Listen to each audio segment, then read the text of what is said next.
Vidyamandir senior secondary school कतरीपुरा Nagaur के online education platform पर आपका हार्दिक स्वागत करता हूँ। कोविड-19 की वजह से ऑफलाइन क्लास लगाना वर्तमान में फिलहाल संभव नहीं है और इसी बात को ध्यान में रखते हुए आपके लिए विशेष रूप से ऑनलाइन क्लासों का आयोजन किया जा रहा है, जिससे आपके एजुकेशन में ज़्यादा प्रभाव न पड़े, आप घर बैठे जो है क्लासों का आनंद ले पाएँ और अपनी जो भी स्टडी है 9, 10, 11, 12 उसको सुचारू रूप से जारी कर सके।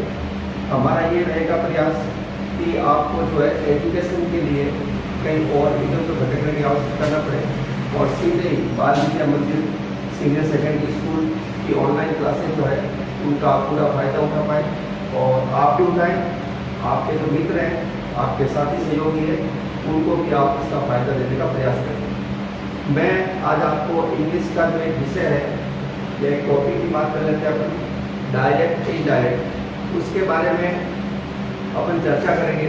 उस टॉपिक को पूरा लेने के लिए, क्योंकि ये टॉपिक जो है वो 9, 10, 11 तीनों में समान रूप से चलता है और यहाँ तक कि कई प्रतियोगी परीक्षा जो होती है, कॉम्पिटिशन एग्जाम जो होते हैं, उसमें भी ये काम आता है। आज हम शुरुआत में जो है डायरेक्ट इनडायरेक्ट, जिसको अपन नरेशन भी बोलते हैं, उस टॉपिक की शुरुआत करते हैं।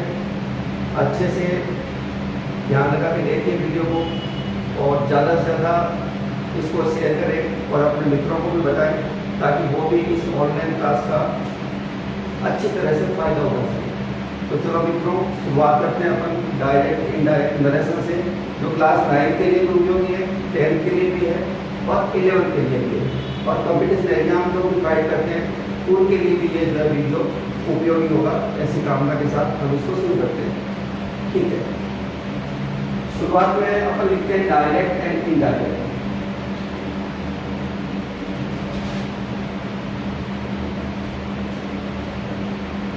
स्पीच, सबसे पहली बात तो ये कि डायरेक्ट और इनडायरेक्ट स्पीच होता क्या है।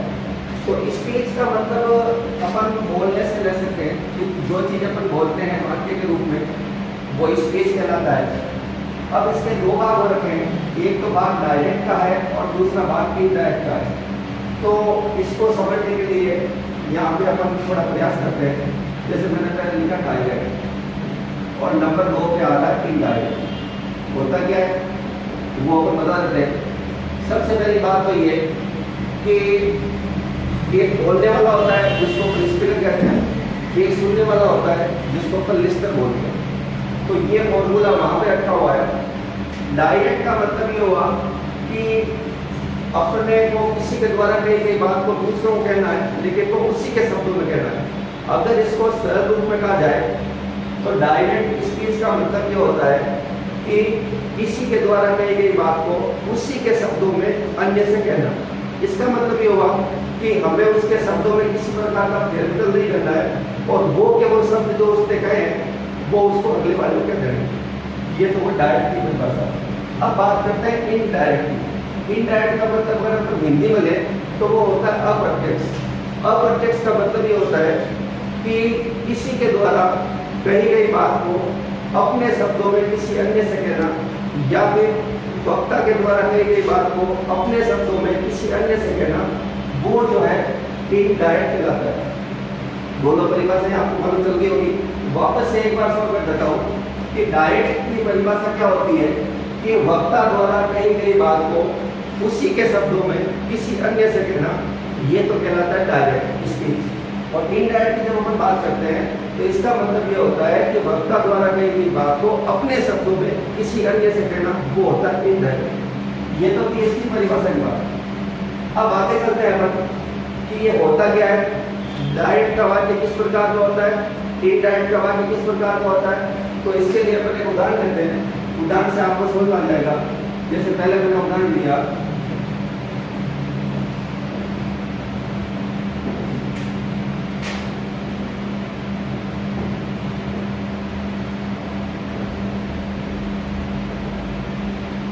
ये उदाहरण था आपके डायरेक्ट का।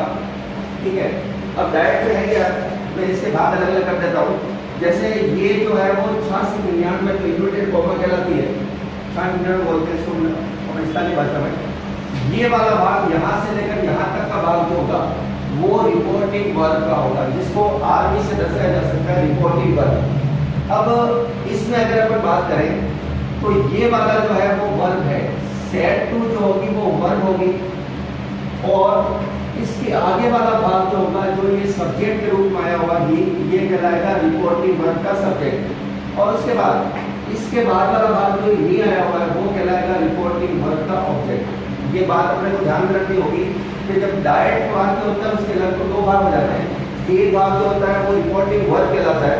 रिपोर्टिंग वर्ब वाले भाग में अपन थोड़ा और क्लियरिफाई करें तो इसके रिपोर्टिंग वर्ब के पहले वाला भाग जो होगा जो सब्जेक्ट के रूप में आया होगा वो कहलाएगा रिपोर्टिंग वर्ब का सब्जेक्ट, और इसके बाद वाला भाग जो होगा वो कहलाएगा रिपोर्टिंग वर्ब का ऑब्जेक्ट। उसके बाद ये इन्वर्टेड कोमा के अंदर जो भी वाक्य होगा जहां तक लिखा हुआ होगा वो रिपोर्टेड स्पीच कहलाएगा।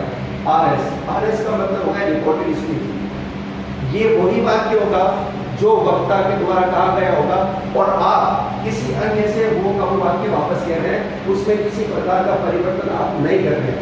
तो ये पूरा का पूरा जो सेंटेंस है यहाँ से लेकर यहाँ तक ये वाक्य जो है वो डायरेक्ट का वाक्य कहलाता है, डायरेक्ट स्पीच। डायरेक्ट स्पीच का मतलब ये हुआ कि आपने उसको किसी प्रकार से बिना परिवर्तन किए हुए अगले वाले के पास पहुंचा दिया। ये तो भाग था डायरेक्ट स्पीच का। अब अपन बात करते हैं इनडायरेक्ट स्पीच की। तो उसमें मैं पहले आपको बता दूं क्या क्या परिवर्तन आप कर सकते हैं सामान्य रूप में। सबसे पहला परिवर्तन इसलिए बता रहा हूँ, यहाँ पर होगा रिपोर्टिंग वर्ब। रिपोर्टिंग वर्ब का परिवर्तन जो होगा वो सेंटेंस के आधार पर होगा।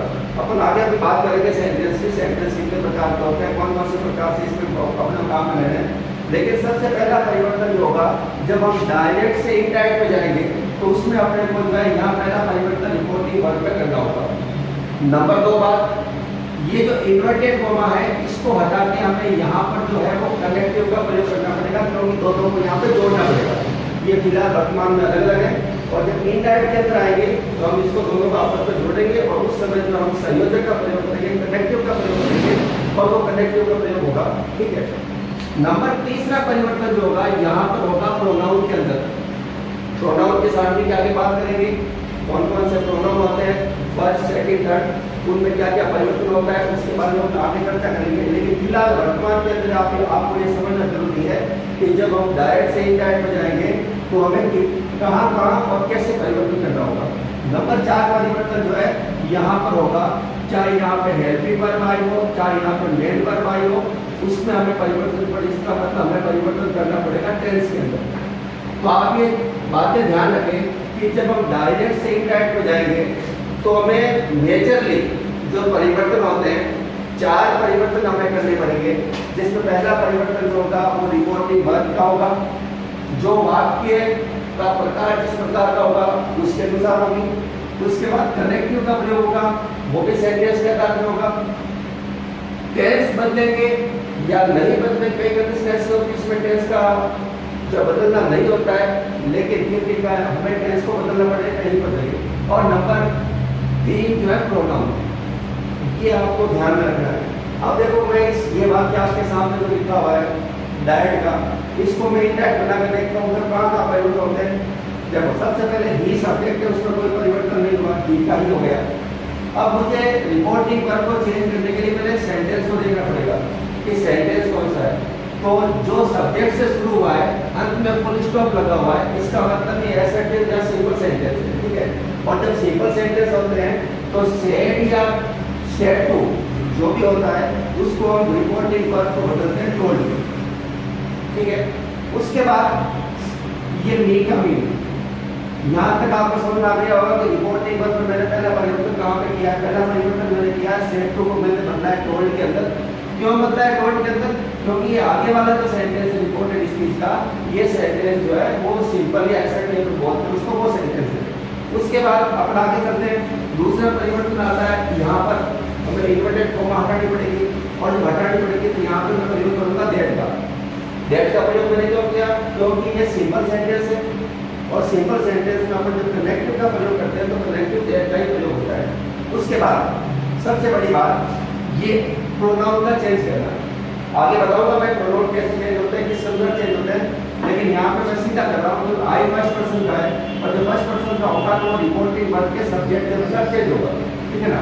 पहले बता देता मैंने कि ये रिपोर्टिंग वर्ब है, ये रिपोर्टिंग वर्ब का सब्जेक्ट है, ये रिपोर्टिंग वर्ब का ऑब्जेक्ट है, और फर्स्ट पर्सन के जो दो प्रोनाउन है वो रिपोर्टिंग वर्ब के सब्जेक्ट के अनुसार ही बदलते हैं। तो यहाँ पे आई सब्जेक्ट है तो ही का सब्जेक्ट जो होगा वो ही खुद ही होगा, ठीक है। आगे हम उसको और क्लियर करेंगे। उसके बाद यहाँ पर मैंने एक परिवर्तन यहाँ किया, दूसरा मैंने परिवर्तन यहाँ कर दिया, तीसरा परिवर्तन यहाँ हो गया, चौथे परिवर्तन की बात करते हैं तो यहाँ पे बात आती है कि भाई टोल्ड टेल की सेकंड फॉर्म है पास्ट फॉर्म है, इसको V2 का नाम दे सकते हैं पास्ट फॉर्म को, वर्ब की सेकंड फॉर्म है। और जब नियमों की बात आती है रिपोर्टेड स्पीच के अंदर तो सेकंड फॉर्म जो होती है वो हेड प्लस थर्ड फॉर्म में जाती है, हेड प्लस वर्ब की थर्ड फॉर्म के अंदर जाती है। आगे हम इसके बारे में चर्चा करेंगे। तो यहाँ पे हो जाएगा हेड टोल्ड। उसके बाद इससे आगे वाले सेंटेंस के अंदर जो अगर कोई प्रोनाउन आ रहा है बदलने वाला है तो उसको बदलना है, अन्यथा आप लोगों को बदलने की आवश्यकता नहीं है। तो यहाँ ही थर्ड पर्सन के अंदर होगा वो बदलेगा नहीं, ए का है और स्टोरी का स्टोरी का।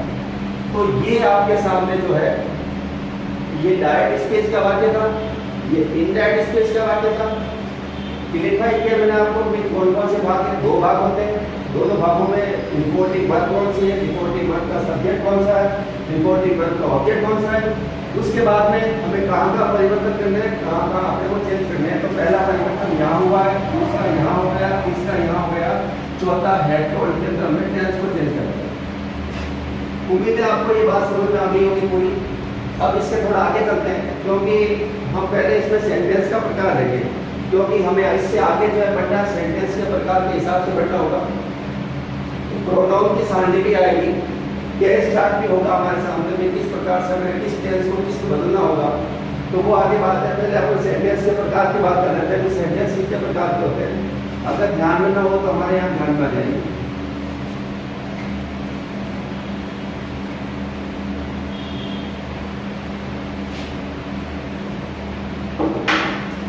हाँ, सेंटेंस की अपन बात करते हैं, सेंटेंस के प्रकार की। तो पहला प्रकार जो होगा वो एसर्टिव का होगा। एसर्टिव को अपन सिंपल भी बोल सकते हैं, सिंपल सेंटेंस, सिंपल सेंटेंस पहला प्रकार ये होगा। इसके दो भाग होते हैं, आगे बता दूंगा मैं, या अभी बता देता हूँ, चलो कोई बात नहीं, साथ में चलते रहेंगे अपन कि एसर्टिव सेंटेंस को अपन दो भागों में बांट सकते हैं। पहला भाग इसका पॉजिटिव का होगा और दूसरा भाग इसका नेगेटिव का होगा।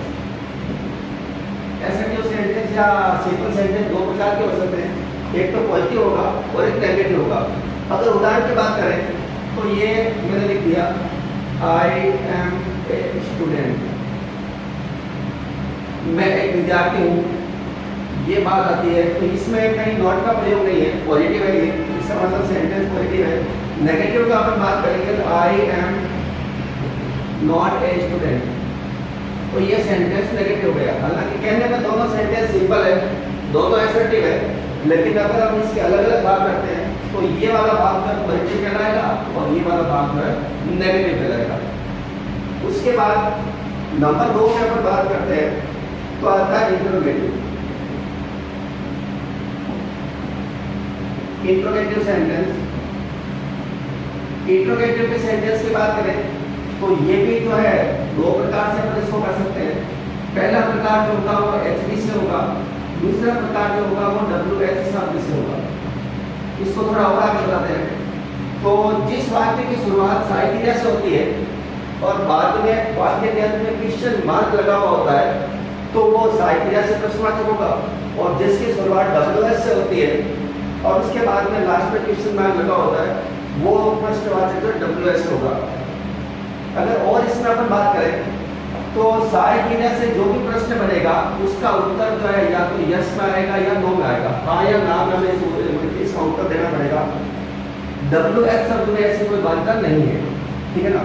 और साइकिया से जो प्रश्न शुरू होगा उसमें अगर हिंदी अर्थ करेंगे तो क्या सबसे पहले आएगा, ये थोड़ा ध्यान रखें आपने कि साइकिया से प्रश्न जो भी बनेगा उसमें हिंदी में क्या सबसे पहले आएगा। एक बात तो ये, दूसरी बात, उसका अगर अपन आंसर शुरू करेंगे तो आंसर यस या नो से होगा। और एक बात और ध्यान रखना कि जिस वाक्य की शुरुआत अपन नो से करेंगे उसमें नॉट का भी प्रयोग आपको जरूरी करना है, क्योंकि अगर इसमें नो से आपने वाक्य की शुरुआत कर ली और आगे सेंटेंस के अंदर आपने नॉट नहीं लगाया सारी चीजें बात में, तो उसका अर्थ जो बदल जाएगा, चेंज हो जाएगा। तो इस बात को इसे ध्यान रखें कि जिस वाक्य की शुरुआत अपन नो से करते हैं उस वाक्य में नॉट लाना बहुत ही जरूरी है। अगर नॉट नहीं आता है तो वो उसका अर्थ जो है वो यस वाला हो जाएगा, नो वाला रहेगा नहीं, ठीक है। उसके बाद और अगर डब्ल्यूएस शब्द की बात करते हैं तो डब्ल्यूएस शब्द से प्रश्नवाचक होगा, उसका पैटर्न ये रहेगा, प्लस सब्जेक्ट आगे जो भी होगा क्वेश्चन मार्क हो जाएगा। मतलब जब डब्ल्यूएच के बाद में डब्ल्यूएच के शब्द की बात करें तो व्हाट है, व्हेन है, वेयर है, हाउ मेनी है, हाउ मच है, हाउ फार है, ये सारे जो है डब्ल्यूएच का शब्द है, परिवार कहलाता है डब्ल्यूएच का परिवार। और इसमें जो है एक बात ध्यान रखना, क्योंकि डब्ल्यूएच शब्द कई रूपों में काम आता है। डब्ल्यूएच का रिलेटिव प्रोनाउन भी है, डब्ल्यूएच एक प्रश्न बनाने में काम आता है, क्वेश्चन बनाने में काम आता है। तो ये बात थोड़ी ध्यान रखना कि अगर डब्ल्यूएच के बाद में साहित्य आती है तो फिर वो प्रश्नवाचक ही होगा, अन्य वाक्य नहीं हो सकता। अगर डब्ल्यूएच के बाद में कोई सब्जेक्ट आ जाता है सीधा, तो फिर जो है वो जो है रिलेटिव प्रोनाउन के रूप में काम आएगा, डब्ल्यूएच शब्द से प्रश्न नहीं बनेगा। इस बात का आप विशेष ध्यान रखें। ये दो प्रकार से हो गए। उसके बाद अगर अपन बात करते हैं 3 नंबर पे, तो 3 नंबर बात करते हैं अपन इंपेरेटिव। इंपेरेटिव सेंटेंस जो वो 4 प्रकार से शुरू होते हैं। कौन कौन से 4 प्रकार है उसकी बात कर लेते हैं। आज्ञार्थक वाक्य कहलाते हैं, या कोई वर्ब की फर्स्ट फॉर्म से शुरू होगा वो इंपेरेटिव होगा। नंबर 2, अगर कोई वाक्य डोंट से शुरू हो रहा है तो वो भी इंपेरेटिव है। अगर कोई वाक्य प्लीज या काइंडली से शुरू हो रहा है तो वो भी इंपेरेटिव है। और अगर कोई वाक्य जो है वो लेट से शुरू हो रहा है, लेट अस हो या लेट प्लस अदर से अदर ऑब्जेक्ट हो, तो भी जो है वो सेंटेंस जो है वो इंपेरेटिव सेंटेंस कहलाएगा। तो ये 4 बातें आप अपने ध्यान में रखें। एक तो वर्ब की फर्स्ट फॉर्म से, एक नॉट से, एक प्लीज और काइंडली से, और एक लेटर से, लेट प्लस अदर ऑब्जेक्ट से। अगर कोई वाक्य शुरू होता है तो वाक्य वो इंपेरेटिव वाक्य होगा, आज्ञार्थक वाक्य हम उसको हिंदी में कह सकते हैं। उसके बाद अगर अपन नंबर 4 की बात करें, सेंटेंस का प्रकार 4, तो आता है ऑब्जेक्टिव। अब ऑब्जेक्टिव सेंटेंस की बात करें तो ऑब्जेक्टिव सेंटेंस ऐसे वाक्य होते हैं जिसमें अपन आशीर्वाद दे सकते हैं, शुभकामना दे सकते हैं, श्राप दे सकते हैं। तो इस प्रकार के वाक्य की एक बड़ी पहचान होती है एम में। ऐसे वाक्य एम में से शुरू होते हैं और ये ध्यान रखना इसके बाद में ये चिन्ह लगा होता है। अगर ये चिन्ह आ गया तो फिर वो मॉडल है, इंट्रोगेटिव बन जाएगा, ऑब्जेक्टिव रहेगा नहीं। तो ये थोड़ा विशेष ध्यान रखें कि में से जो भी वाक्य शुरू होता है उसके लास्ट में अगर ये चिन्ह लगा हुआ है इसका मतलब वो सेंटेंस ऑब्जेक्टिव है, और अगर क्वेश्चन मार्क लगा हुआ है तो वो सेंटेंस इंट्रोगेटिव में जाएगा, ऑब्जेक्टिव नहीं रहेगा, ठीक है। उसके बाद अपन आगे बात कर लेते हैं यहाँ कि 5वां प्रकार, 5वां जो प्रकार होगा वो होगा एक्सक्लेमेटरी। एक्सक्लेमेटरी सेंटेंस के अंदर जो है एकदम से कोई हास्य बताना है, कोई आश्चर्य बताना है, कोई एकदम से दुख प्रकट करना है, कोई शोक प्रकट करना है, उल्लास है, खुशी है, एकदम से अचानक हमारे शरीर के अंदर प्रवेश करते हैं, उस हिसाब से जो है वो हम उसको एक्सक्लेमेटरी सेंटेंस बोलते हैं। और हिंदी में हम इसको विस्मयादिबोधक वाक्य कह सकते हैं, ठीक है ना। तो अमूमन इन वाक्यों की शुरुआत जो है या तो व्हाट ए से शुरू होता है, या हाउ से शुरू होगा, या बुरे से शुरू होगा, या ओ से शुरू होगा, या एलास से शुरू होगा। इस प्रकार के शब्द वाक्य के शुरुआत में आएंगे और ये चिन्ह ध्यान रखना एक्सक्लेमेशन चिन्ह है, ये इन वाक्यों के बाद में लगा होगा। अलग अलग और बताऊं तो व्हाट ए और हाउ, इनमें ये एक्सक्लेमेशन चिन्ह जो होता है वाक्य के अंत में लगा हुआ होता है, ये थोड़ा ध्यान रखना। और इन बाकी शब्दों के तुरंत बाद आ जाएगा, तो अलग अलग बात है। क्योंकि व्हाट ए और हाउ इसमें आपको एक्सक्लेमेशन चिन्ह जो होगा वो वाक्य के अंत में मिलेगा, लेकिन इन शब्दों के बाद जो है तुरंत बाद आपको एक्सक्लेमेशन चिन्ह मिल जाएगा, ठीक है। तो ये तो थी आपके सामने सेंटेंस के प्रकार की बात कि भाई किस प्रकार से सेंटेंस है, 5 प्रकार के सेंटेंस हमें इसके अंतर्गत करना है रिपोर्टेड स्पीच के अंदर। वो ये है कि ऐसा भी हो गया, इंट्रोगेटिव हो गया, इंपेरेटिव हो गया, ऑब्जेक्टिव हो गया और ये आपके एक्सप्लेनेटरी जिसको बोलते हैं विस्तार होगा। उम्मीद है आपको समझ में आ गया होगा और किसी को अगर इसके शॉर्ट लेना तो उसको ले सकते हैं। ठीक है, चलो आगे चलते हैं।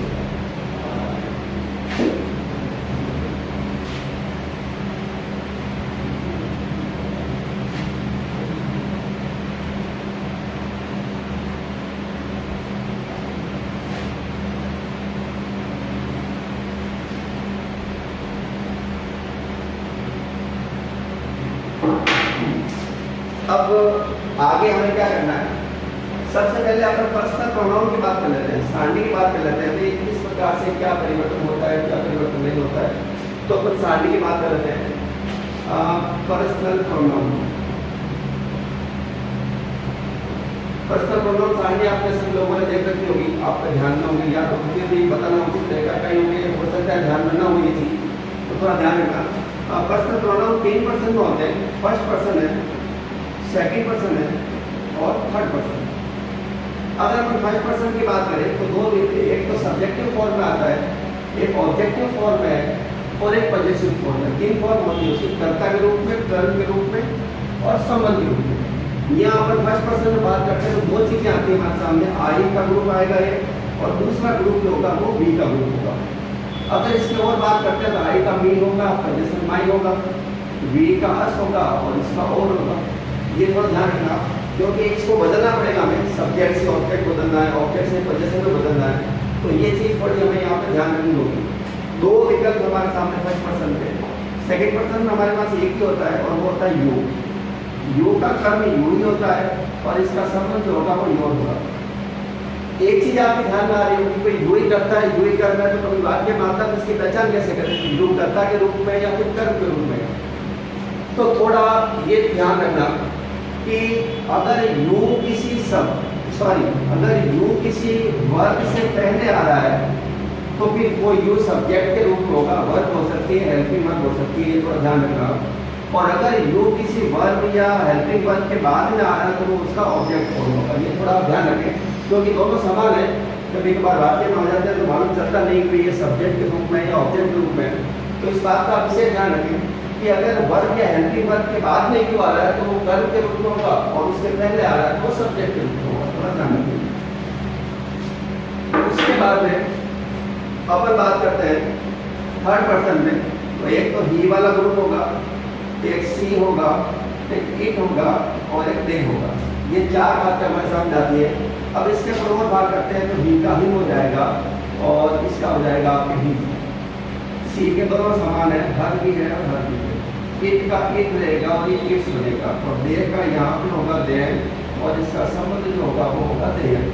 तो ये आपके प्रोनाउन के सामने, अगर किसी ने लिखी हुई नहीं है तो इसकी जरूरत ले सकता है, बाद में लिख सकता है, कोई लंबी बात नहीं।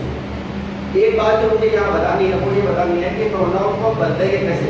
जैसे उस समय मैंने बदल किया था कि आई का मैंने ही किया था, तो कैसे हुआ, किस प्रकार से हुआ, ये पर ध्यान रखना कि ये फॉर्मूला फर्स्ट पर्सन का है, दूसरा वाला सेकंड पर्सन का है और ये थर्ड पर्सन में आते हैं, तीनों अलग अलग है। तो अपने डायरेक्ट डायरेक्ट में एक फॉर्मूला प्रचलित है सन बटा 123 का, सन बटा 123। इस फॉर्मूले को ध्यान रखेंगे तो आपको बदलने में दिक्कत नहीं होगी, आसानी होगी बदलने में। जैसे इसको मैं क्लियरिफाई करूँ तो ये तीनों पर्सन है। पर्सन का मतलब ये फर्स्ट पर्सन है, ये सेकंड पर्सन है और ये थर्ड पर्सन है। फर्स्ट पर्सन का मतलब ये आई और बी है, आई बी का पूरा ग्रुप हो गया। सेकंड पर्सन में ये यू है, यू का पूरा ग्रुप हो गया। थर्ड पर्सन में ये आपके ही भी भी का ग्रुप आएगा, सी का आएगा, इट का आएगा और दे का आएगा। ये थोड़ा ध्यान रखें। उसके बाद अपन बात करते हैं ऊपर वाला क्या मैटर है सर, तो ये एस का मतलब हो गया सब्जेक्ट, ओ का मतलब हो गया ऑब्जेक्ट और एन का मतलब हो गया नोट चेंज। अब ये क्या है सब्जेक्ट ऑब्जेक्ट किसके, तो मैंने आपको वाक्य के जब अपने वीडियो शुरू किया था तो उसमें रिपोर्टिंग वर्ब के मैंने अलग अलग भाग बताए थे कि रिपोर्टिंग वर्ब के पहले वाला हिस्सा जो होगा वो सब्जेक्ट कहलाएगा, रिपोर्टिंग वर्ब के बाद वाला हिस्सा जो होगा वो ऑब्जेक्ट कहलाएगा। यहाँ पर मैं थोड़ा बात कर लेता हूँ, जैसे he said to me I am going to Jodhpur। ये इन्वर्टेड, ये हमारे सामने आ गया, प्रोनाउन के सामने हमारे सामने है अब मुझे ये करना है कि ये तो थी रिपोर्टिंग वर्क, अब ये वाला हिस्सा जो सब्जेक्ट है वो रिपोर्टिंग वर्क का सब्जेक्ट ये है, ये जो ऑब्जेक्ट है वो रिपोर्टिंग वर्क का ऑब्जेक्ट ये है, और एन का मतलब होता है नो चेंज। इसका मतलब ये हुआ कि ये जो फॉर्मूला आएगा यहाँ से लेकर यहाँ तक, अगर रिपोर्टेड स्पीच के वाक्य में कोई भी आते हैं तो इनमें आपको किसी प्रकार का चेंज नहीं करना है, ये जिस प्रकार से आते हैं उसी प्रकार से रहेंगे। केवल परिवर्तन किसमें होगा, एक तो ये वाला भाग परिवर्तित होगा और एक सेकंड पर्सन का लगा होगा। अब कैसे होगा वो भी देख लेते हैं। जैसे यहाँ मैंने ही कर दिया, ही का ही, और मैंने सेट टू का कर दिया टोल्ड, और यहाँ कर दिया ही। ये मैंने आपको पहले ही बताया था सेट टू का टोल्ड होता है क्योंकि यहाँ पे सिंपल सेंटेंस है। उसके बाद यहाँ सिंपल सेंटेंस को देखते हैं, कनेक्टिव मैंने डेट लगा दिया, ठीक है। उसके बाद अब बारी प्रोनाउन की आती है, जैसे यहाँ पे आई लिखा हुआ है। अब आपको देखना आई कौन से पर्सन का है, आई पर्सन नंबर फर्स्ट में आता है, इसका मतलब इसको बदलना पड़ेगा क्योंकि यहाँ तक हमें बदलना है, थर्ड पर्सन को हमें चेंज नहीं करना, ठीक है। तो बदलने के लिए क्या करना होगा, पहली बात तो ये कि इसको ऐसे समझा कि फर्स्ट पर्सन के प्रोनाउन जो होंगे वो बदलेंगे रिपोर्टिंग वर्ब के सब्जेक्ट के अनुसार, सेकंड पर्सन के प्रोनाउन होंगे वो बदलेंगे रिपोर्टिंग वर्ब के ऑब्जेक्ट के अनुसार, और थर्ड पर्सन के प्रोनाउन में नो चेंज, कोई परिवर्तन नहीं होगा। ये थोड़ा ध्यान रखें। अब कैसे बदलना वो देखो कि आई फर्स्ट पर्सन का है, बदलेगा सब्जेक्ट के अनुसार, ये तो बात तय हो गई। इसके कैसे बदलना वो देखो कि यहाँ पे प्रोनाउन कौन सी फॉर्म में है, सब्जेक्ट में है या ऑब्जेक्ट में है या पोजेशन में है, तो यहाँ पे सब्जेक्ट के रूप में आया हुआ है। या तो ऐसे देखो, सीधा तरीका ऐसा होता है कि जी जो यहाँ होता है, जैसे सब्जेक्ट होता है तो यहाँ भी सब्जेक्ट आएगा, समझ में आएगा बात, क्योंकि यहाँ आई सब्जेक्ट के रूप में तो यहाँ भी सब्जेक्ट आएगा, लेकिन सब्जेक्ट आएगा किसका, जिसके अनुसार हम उसको बदलेंगे। जैसे यहाँ पे ही है तो मैं अगर ही के अनुसार इसको बदल रहा हूँ तो ही का सब्जेक्ट यहाँ पे ही होगा। अगर यहाँ पे सी आता है तो फिर सब्जेक्ट का यहाँ पे क्या हो जाएगा, सी हो जाएगा। इस बात को थोड़ा ध्यान रखें। या फिर और ज़्यादा तरीके समझना हो तो इस थोड़े सांडे को देख लेना कि हमें आई बदलना है और बदलना है ही के अनुसार, ऊपर से नीचे की ओर चलना है, ठीक है ना। अब आई की लाइन में क्या आ रहा है, ही खुद ही आ रहा है। अगर होता मान लो ही के अनुसार मी को चेंज करना होता तो मी की लाइन में ही के लिए क्या आ रहा है, ही मारा है तो ये हो जाता, ठीक है ना। मतलब ये चीज आपको आनी चाहिए क्योंकि जिस रूप में यहाँ ये होगा उसी रूप में वापस आएगा। यहाँ सब्जेक्ट के रूप में है तो यहाँ पे सब्जेक्ट के रूप में आएगा, यहाँ ऑब्जेक्ट के रूप में है तो यहाँ पे ऑब्जेक्ट के रूप में आएगा, पजेसिव के रूप में होगा पजेसिव के रूप में आएगा। इस बात को आप ध्यान रखें। जैसे मैंने आई का ही किया है क्योंकि आई यहाँ पे सब्जेक्ट के रूप में है और ही का सब्जेक्ट खुद ही होता है, ठीक है ना। और अब बात टेंस की आ गई तो इस जगह में बदलते हैं वाज वर्ब में, तो मैंने वाज लिख दिया, आगे गोइंग का गोइंग, टू का टू और जोधपुर का जोधपुर। इस प्रकार से अपने को प्रोनाउन को चेंज करना है, बदलना है। उम्मीद है आपको प्रोनाउन वाली सारी समझ में आ गई होगी किस प्रकार से हम उसको बदलते हैं, ये भी समझ में आ गया होगा। आप उदाहरण करिएगा और उसके बाद में आपको मालूम चलेगा कि किस प्रकार से परिवर्तन होते हैं, ठीक है। अब थोड़ी सी बात हम आगे और कर लेते हैं।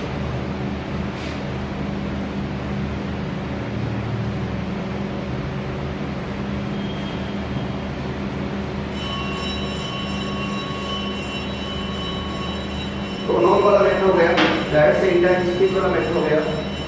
और अब अपन टेंस चार्ट की बात करते हैं तो मैं आपके सामने टेंस चार्ट एक बार लिख देता हूँ, आप स्क्रीनशॉट ले लीजिएगा या उसको पे लिख लीजिएगा।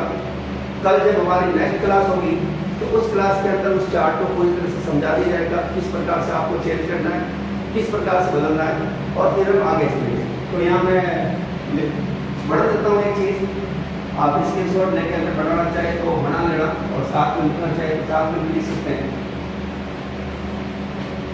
यहाँ मैं लिख देता हूँ क्योंकि इसमें भी कंडीशन अपन कल फिर अपन इसके बारे में चर्चा करेंगे, कब टेंस चेंज नहीं होता है, कब होता है, तो बात की बात है।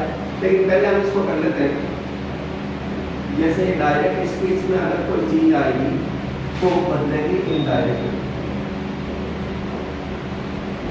टेंस का फॉर्मूला है, ध्यान रखना इसका, टेंस हमें किस प्रकार से चेंज करना है। सबसे पहले हम बात करते हैं डू और डच की। डू और डच के साथ डू और डज के साथ अगर वर्ब की फर्स्ट फॉर्म आती है या फिर वर्ब की फर्स्ट फॉर्म प्लस एस या ईएस आता है, उस कंडीशन में यहाँ पे आप होगी वर्ब की सेकंड फॉर्म।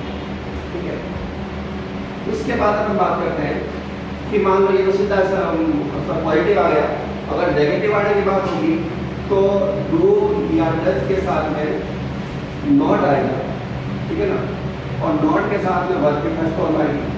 तो इसको अपन चेंज करेंगे तो डू और डज का हो जाएगा डिड, डिड के साथ नॉट लगेगा और यहाँ पे वर्ब की फर्स्ट फॉर्म है, क्योंकि नियम ये कहता है कि डू डज और डिड जब किसी वर्ब से पहले आ जाते हैं, तुरंत पहले आते हैं, तो उसके बाद हमेशा वर्ब की फर्स्ट फॉर्म ही आती है। इस बात का ध्यान रखना, ठीक है। उसके बाद में अगर अपन बात करते हैं डिड के साथ में वर्ब की फर्स्ट फॉर्म आती है तो वो जाएगी हेड प्लस थर्ड फॉर्म, क्योंकि ये प्रेजेंट है, दोनों प्रेजेंट का जाएगा, प्रेजेंट सिंपल है, प्रेजेंट सिंपल जाएगा पास्ट सिंपल के अंदर, और ये आपके आ गया पास्ट सिंपल जाएगा पास्ट परफेक्ट टेंस के अंदर, हेड प्लस थर्ड फॉर्म होगी। अगर इसमें साथ में नॉट भी आता है तो लिख लेता हूँ मैं, अलग से लिख लेता हूँ डिड के साथ जब नॉट आ जाता है या फिर उसके बाद में वर्ब की फर्स्ट फॉर्म आती है तो फिर वो हेड प्लस नॉट हो जाएगा, हेड नॉट के साथ में वर्ब की थर्ड फॉर्म हो जाएगी। ये थोड़ा ध्यान रखना। उसके बाद अपन कंटिन्यूस के बाद लेते हैं, तो मैं आईएनजी वगैरह पूरा लिखूंगा नहीं, आप इसको समझ लेना, क्योंकि आईएनजी वाली फॉर्म तो आगे चेंज होती नहीं है, वो की वो फॉर्म रहती है। जैसे इज आर एम ये आ गया, तो लिख लेता हूँ, आप थोड़ा ध्यान रखें। इज आर एम के साथ जब आईएनजी आएगी तो इज आर एम बदलेंगे वाज या वर्ब, वाज या वर्ब प्लस आईएनजी। तो इसका तो कोई मतलब नहीं है, क्योंकि ये दोनों समान है। तो आप इतना ध्यान रखें कि इज आर एम जो आते हैं वो बदलते हैं वाज या वर्ब में, और जब आगे वाज वर्ब की बात आती है तो वो भी लिख देते हैं, सीधे लिख देता हूँ मैं, क्योंकि वाज या वर्ब आता है वो बदलता है हेड भी में, इसमें बदलेगा हेड भी में अंदर, आईएनजी वाले फॉर्म आगे आएगी आते हैं, ठीक है ना। उसके बाद में अपन बात करते हैं हैव और हैज की। हैव और हैज जो आते हैं वो बदलते हैं आपके हेड के अंदर, इसके बाद भी थर्ड फॉर्म आएगी और इसके बाद भी थर्ड फॉर्म भी आएगी, तो दोनों समान है। उसके बाद मॉडल की अपन बात कर लेते हैं, तो मॉडल देखो चार मॉडल ऐसे होते हैं जो सेकंड फॉर्म हो सकती है। जैसे एक तो मॉडल आ गया बिल, एक आ गया सेल, एक आ गया कैन और एक आ गया मिल, ठीक है। ये चार मॉडल की सेकंड फॉर्म अपन कर सकते हैं। जैसे बिल की हो जाएगी गुड, सेल की हो जाएगी शुड, कैन की हो जाएगी गुड और मे की हो जाएगी माई। ये तो हमने सेकंड फॉर्म कर ली। उसके बाद जो भी मॉडल आते हैं ये भी आ सकते हैं साथ में, जैसे गुड आ गया, यहाँ पे शुड आ गया, गुड आ गया, मस्ट आ गया, माइट आ गया। तो इनके बाद हमेशा वर्ब की फर्स्ट फॉर्म आएगी और इसके बाद भी हमेशा वर्ब की फर्स्ट फॉर्म ही आएगी, ये थोड़ा ध्यान रखना। तो ये मैंने टेस्ट चार्ट आपके लिए बना दिया है, कल इसको और क्लियरिफाई करेंगे कि अपन किस प्रकार से इसको चेंज करते हैं, थोड़ा ध्यान रखना, ध्यान रखने पर भी देना इसको क्या है क्या नहीं है, ठीक है। तो कल अपन अगले वाली क्लास के अंदर आपसे मिलेंगे इस टेंस के बारे में। और कोरोना का समय है तो हम ऑफलाइन क्लास लगा नहीं सकते, संकट है, क्योंकि संक्रमित की संख्या ज़्यादा है, कभी कभी कुछ हो सकता है, इसलिए आप अपने घर पर रहकर इन जो आपके लिए क्लासों का ये प्रयास किया जा रहा है उस प्रयास का आप अधिकतम से अधिकतम फायदा उठाएं, आप भी उठाएं, आपके साथ जो भी हैं अन्य आपके विद्यार्थी हैं या आपके सहयोगी हैं या आपके मिलने वाले हैं उनको भी आप कहें कि ये जो ऑनलाइन क्लास का आयोजन किया जा रहा है इसका आप अधिकतम से अधिकतम फायदा उठाएं, इसको लाइक भी करें, शेयर भी करें, और जो आपको उचित लगता है, अच्छा लगता है, आप उसको करें। धन्यवाद।